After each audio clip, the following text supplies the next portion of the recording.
Hello, everyone. I'm Rose Gerber, the Director of Patient Advocacy and Education for the Community Oncology Alliance. Once again, I want to thank you for giving us half an hour of your time today to learn about some very important topics that are going to help you in your own advocacy work and even in your personal life. As a refresher, for those of you who may or may not have joined us last month for our advocacy chat, our special guest was Aubrey Kelson, an oncology social worker from Northwest Medical Specialties in upstate New York. And one of her topics, or a key part of her presentation, was talking about the many challenges that cancer patients go through.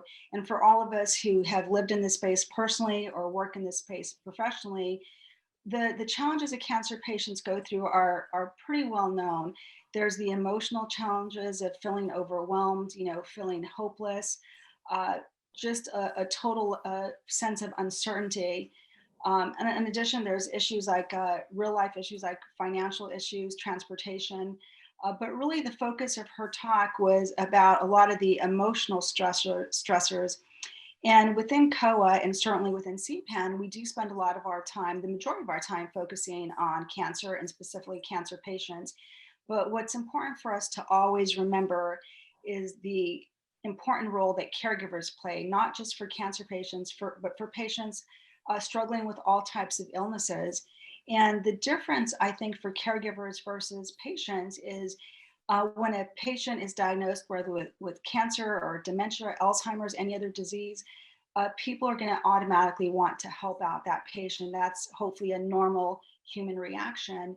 But oftentimes the caregivers are going through a lot of these challenges as well. Maybe not identical, but there's a lot of overlap and they're dealing with a lot of these challenges. But as caregivers, their own needs are often not even recognized or they're often, if they're recognized, they're overlooked or not thought about as serious as that of the patient.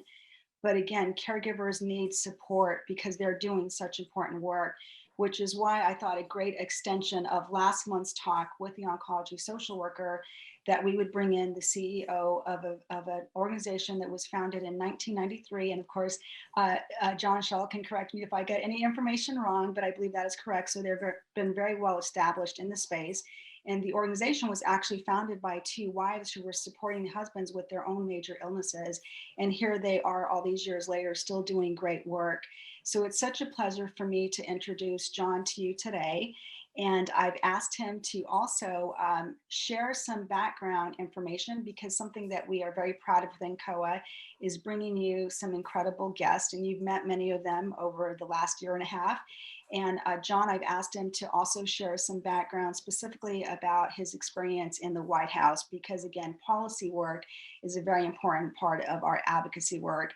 And as a CEO who's is doing a lot of work now with caregivers, I think that his background in policy, specifically at a high level in the White House, is very notable. So John, welcome to our CPAN advocacy chat. Oh, thank you, Rose. I'm just delighted to be with all of you this afternoon. Okay, I will say a couple of words about my policy background, because even though I'm going to talk today about really from the standpoint of family caregivers and advocating for them, policy is kind of second nature for me. I have been fortunate enough to have a lot of government jobs in my 35 years doing this in Washington, D.C. As you mentioned, way back when I was on the White House staff for President George H.W. Bush, President Bush father, where I was deputy for the Domestic Policy Council. So handling all sorts of domestic policy issues across the board. But of course, always at the top of those is healthcare issues. In fact, I've done healthcare issues from both the standpoint of the White House and from Capitol Hill, where I also worked for Senate Majority Leader Bob Dole on the Senate side. Of course, Bob Dole just died, and I'll be going to his funeral on Friday. But it just kind of reminds us of a time when the Senate and the Congress really could come together and get some things done together, as opposed to the interesting stalemate situations we find ourselves in now politically. So even though I'm going to talk these few minutes about it from the family caregiver standpoint, and really kind of those emotional psychosocial issues, really dovetailing off of what last month's conversation was about.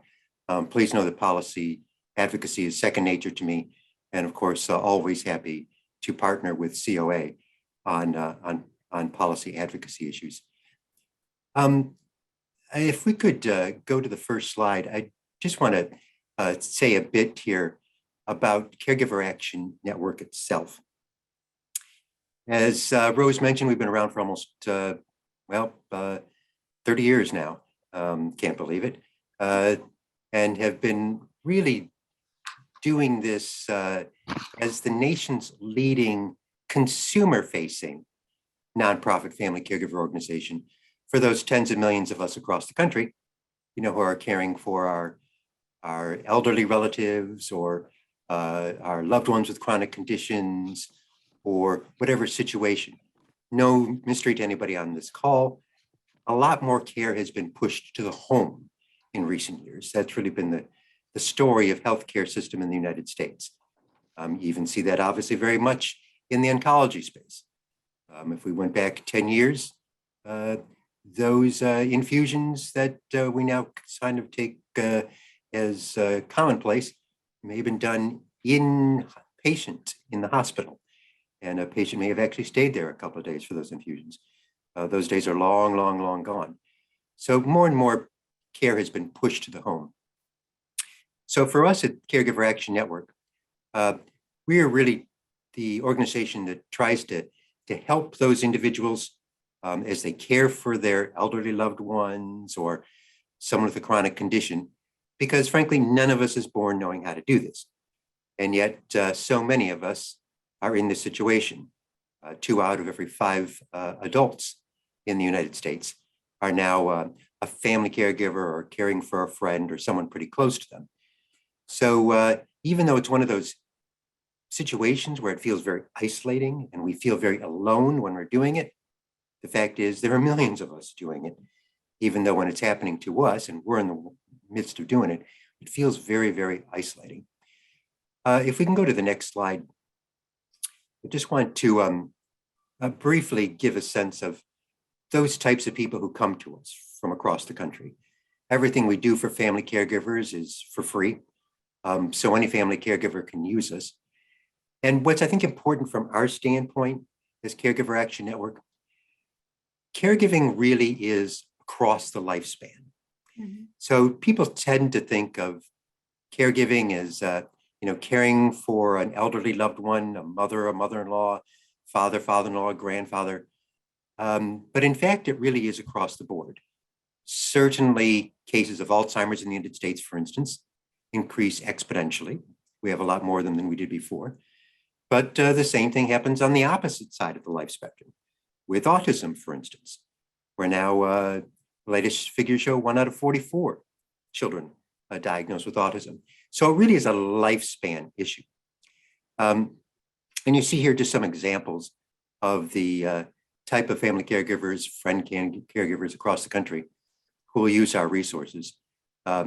It's across the lifespan and it's across all therapeutic conditions. As you can imagine, it certainly keeps us hopping because we have to help family caregivers of not only someone with caring for someone with Alzheimer's or parent caring for someone with autism, or the millions of caregivers of loved ones with cancer. But it's just one that happens to be our role. And in 30 years of doing this, we've kind of been able to figure out from some of that experience what people really do need. And I think an interesting thing about it we've learned is that almost regardless of the therapeutic condition of the person you're caring for, 80% of the issues, the challenges that come up with caregiving are pretty much the same. Now, there are 20% of those that really do differ tremendously when it comes to the condition of the person you're caring for. And cancer is a very, very good example of that. And we'll get to that in just a couple of minutes. If we can go on to the next slide. Excuse me, sure, can you go back to the slide that John was just on, please? Thank you. What I really appreciated about this slide, and I also appreciated about your educational resources on your website, is, and this is very relatable to cancer patients, is when you hear the word cancer patient, sometimes you just think of one person or one cancer experience. But there's multiple types of cancers. There's multiple types of cancer experiences. And what I think that you're doing really well is you're teaching us not to just think of caregiver as one profile. Like when you look at this slide, a caregiver who's taking care of a mother with Alzheimer's is going to be different to the man who's taking care of his wife with MS. Or you talked about how there's that sense of isolation, the people who are dealing with a rare disease. So I think this is something that is very interesting to me. And hopefully you're going to even provide more insight on that, how caregiving isn't just one group. Oh, you're a caregiver. They all have their very different needs, especially, holding down a job. Well, caregiving is a full-time job. It's a hugely important point, Rose, and I'm glad you helped me underscore this.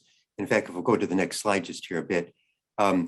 So not only is it that caregiving can be very different depending on the therapeutic condition of the person that you're caring for, but really depending on the place that you are in the caregiving journey itself and what that caregiving situation is. So for instance, with cancer, we're talking about 50 different cancers. And, the caregiving situation can vary depending on which cancer your loved one has. In addition to that, though, it can depend on how you've come into the situation.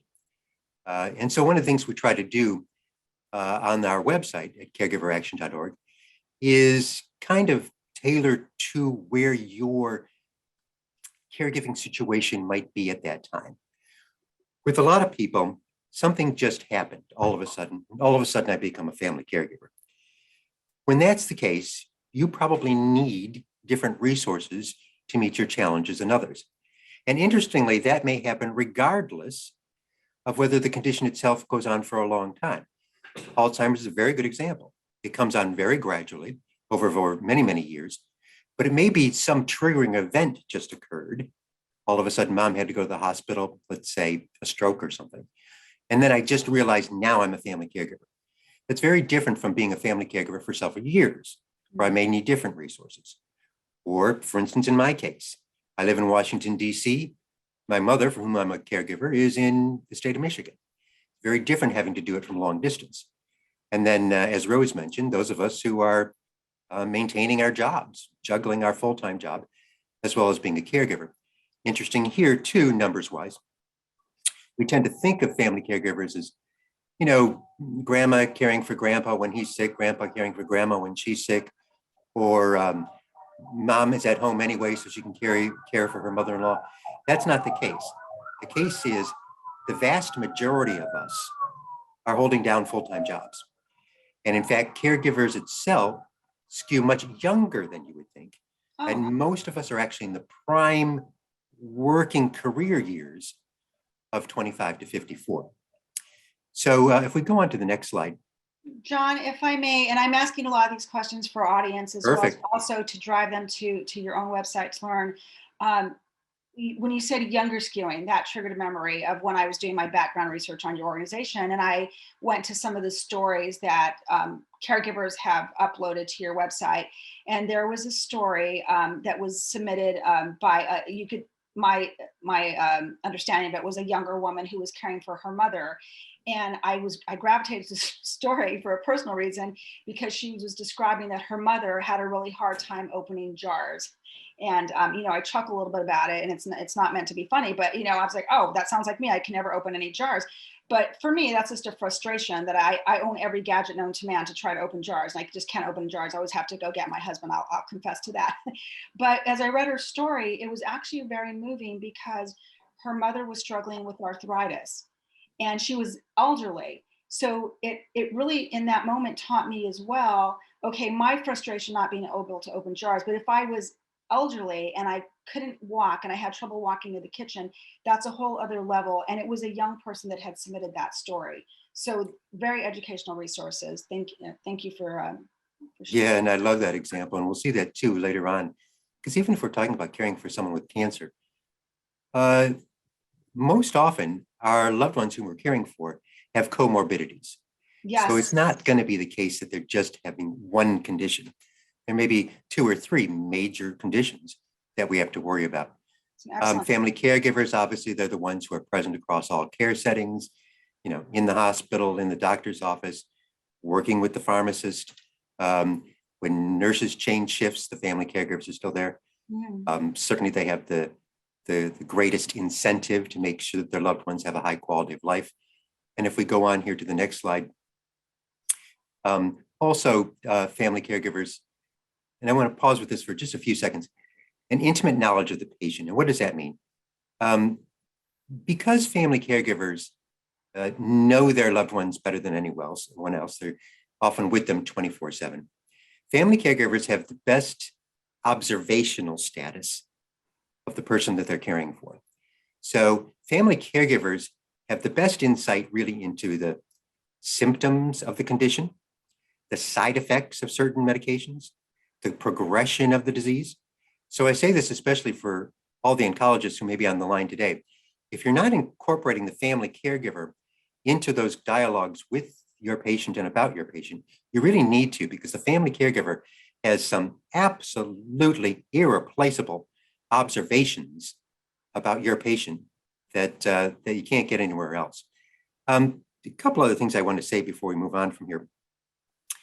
That intimate knowledge of the patient actually matters a lot when it comes to real care.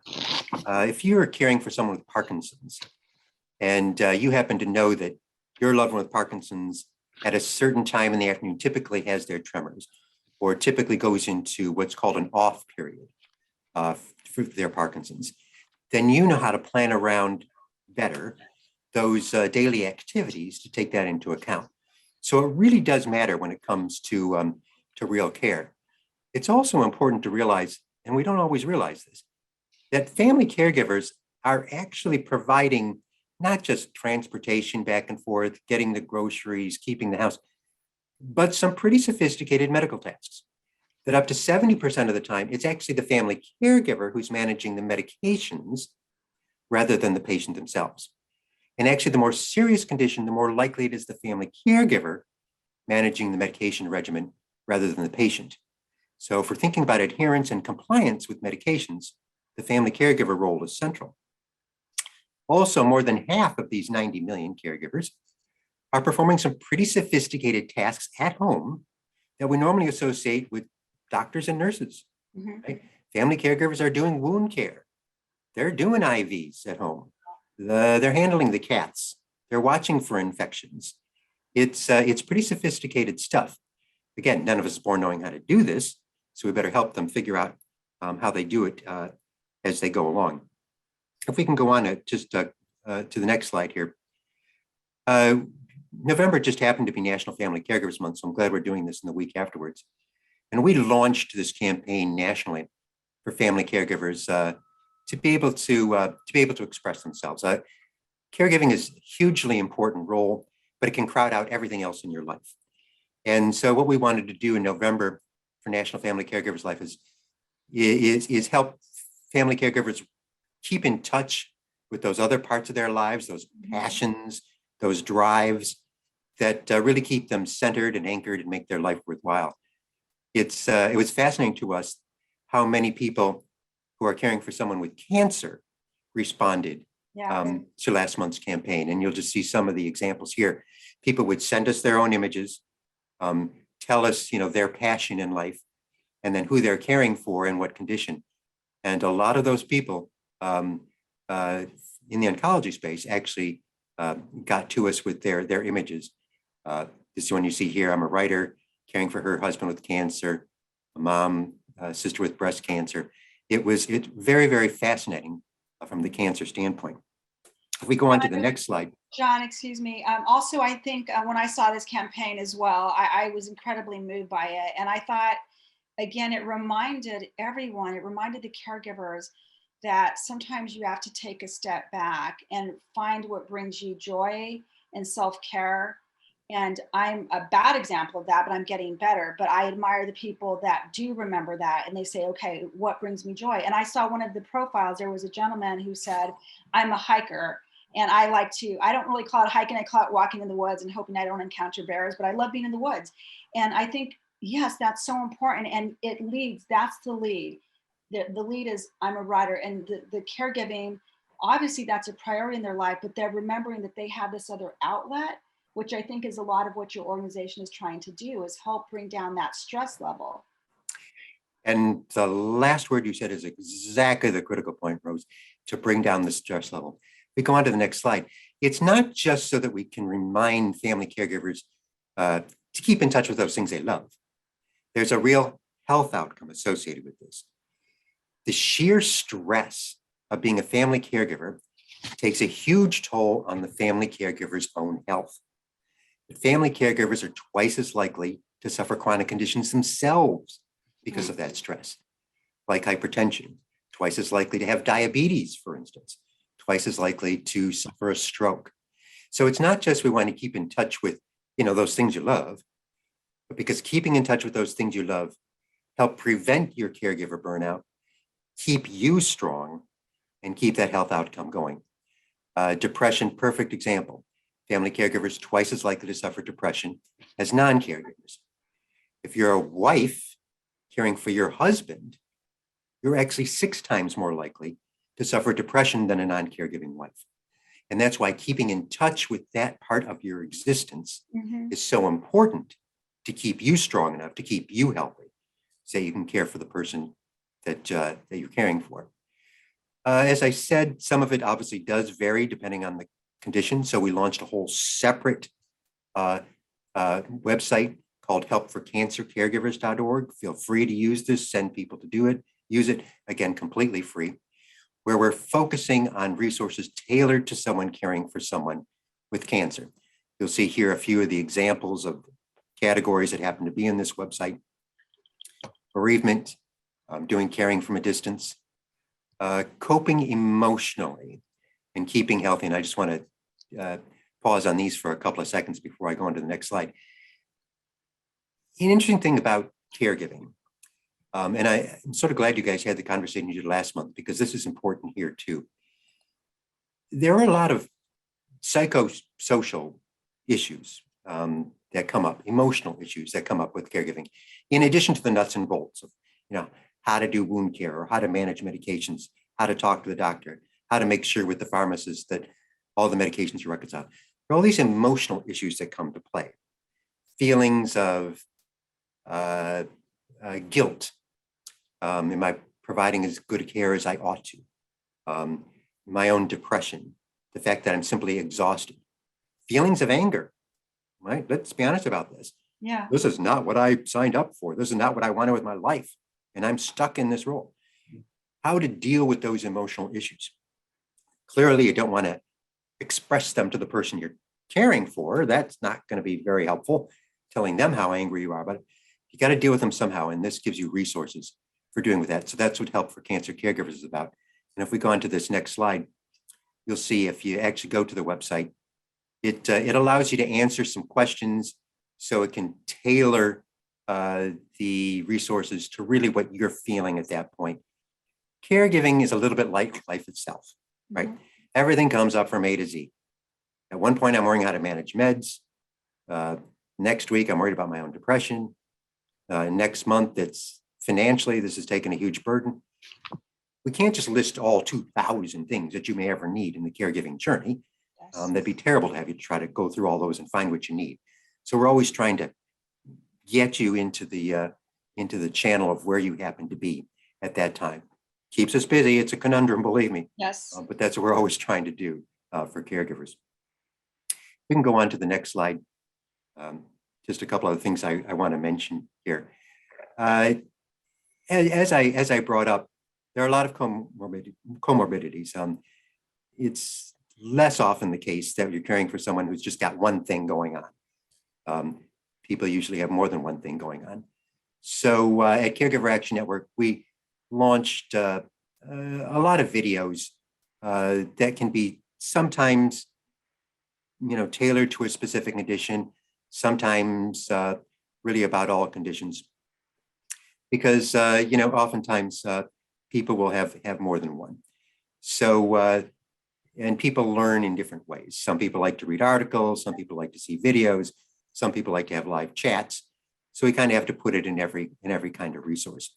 And that's what we did here. So you'll see their videos on all sorts of topics, some rarer, some more common, and even to hands-on care of how you do the actual hands-on nuts and bolts stuff every day. For instance, transferring your loved one from the bed to a wheelchair, or walking them into the bathroom and making sure toileting works. So all of that's there in our video resource center. We can go on just a bit here. I want to pause for a second, again, back to the videos.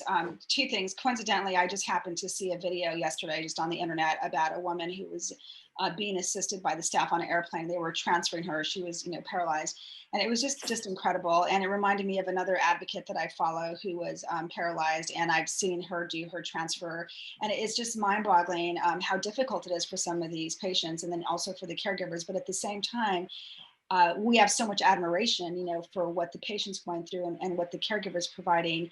But specifically on the videos, I applaud your organization for also tackling some of the really tough subjects, because I did see that one of your videos, I can't remember the exact title, but the topic was basically, how to deal with like anger and guilt, like the person has passed away. And this is going to be uncomfortable. What I'm about to say is going to be uncomfortable, but I've also experienced this, having worked with people who've gone through a spouse or a friend dying from cancer, is that there's almost a sense of relief, and they feel terribly guilty about that, but it's very real. And you're tackling those subjects, and I think just by your willingness to put that out there, it lets the caregiver know, okay, I'm not a monster. I felt like a monster because I felt, had these thoughts, and I feel really guilty. But if you, as a leading caregiving organization, can say, it's okay to feel this way, let us help you go through it, that's really powerful. And that psychological roller coaster, Rose, is definitely worth us taking a few seconds to talk about. Bereavement can be quite different in the oncology space than it is if, your loved one just happened to have a heart attack out of the blue and happened to die. With cancer, a lot of that bereavement actually happens before the actual passing. So the psychological journey in bereavement can be quite different. And this bereavement series that you'll see there is actually quite helpful with that.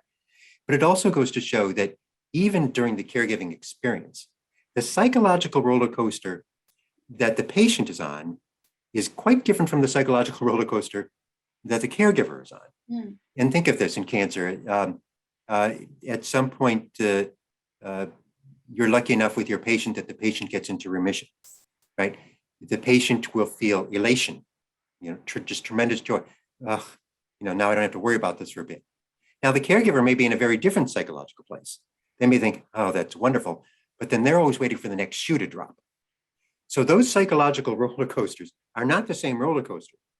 And that's why it's just, I think, so critical for caregivers to be able to reach out to resources like this so they can see what's happening. And one of those ways, and this is just the last thing I'll mention, is our Caregiver Help Desk, where, if you're having experiences like that, you can reach out to our help desk, again, free for anybody. It can be done by phone, email, live chat. So you can have someone to talk to about those. I do feel guilty. Did I do good enough? Am I doing good enough? Sometimes you just need to be able to talk to someone about that. Or when it comes to real nuts and bolts, how do I worry about a healthcare power of attorney? All those can be addressed with our Caregiver Help Desk. And so we want to make sure that you're aware of that and make people aware of it free, and it can make all the difference in the world. So those are just a few of the things I wanted to highlight today, Rose. We could take 4 hours just talking about caregivers, but I'm so glad you gave us an opportunity to do this today. Thank you so much. This has been really great information. And I definitely want to mention something that I absolutely loved about your mission statement. It was one of the most concise, clear mission statements. I don't have it right in front of me, and again, you can correct me if I'm wrong. But I believe that you said that one of the things you're fighting for is respect for the caregivers. And I think that's really, really powerful, because we know that if an oncologist walks into a room, or the CEO of an organization, or anybody who is at the top, they're going to get instant respect. But oftentimes that family member who unfortunately, the person encountering that family member might have their own form of unconscious bias and say, what do they know? But as you said, the family members are doing very sophisticated work at home, and a lot of times without the respect. So I'm big on respecting people and acknowledging their skill set, and the fact that you're trying to do that with your organization or doing it with your organization is incredible. Thank you for doing such important work, John, and for being our guest today. I truly appreciate it. Thank you. Thank you, Rose. Thank you. If we can go ahead, and again, it's the end of the year. Thank you for all of you who have joined us on our chats for the last almost a year and a half now. What we're going to repeat something from last year is we had our own executive director, Ted Okon, who is a self-described policy geek wonk, knows everything there is to know about policy and spends a lot of time on Capitol Hill. Is going to kick off our series by giving us a update on what we can expect in 2022. And I'm pretty sure you're going to hear about PBMs, prior authorization, the Build Back America Act, lots of good stuff. And I'm sure he'll have a couple of surprises for us. So have a wonderful holiday season, and please continue to join us and share these advocacy chat with others. Enjoy the rest of your day. Thank you.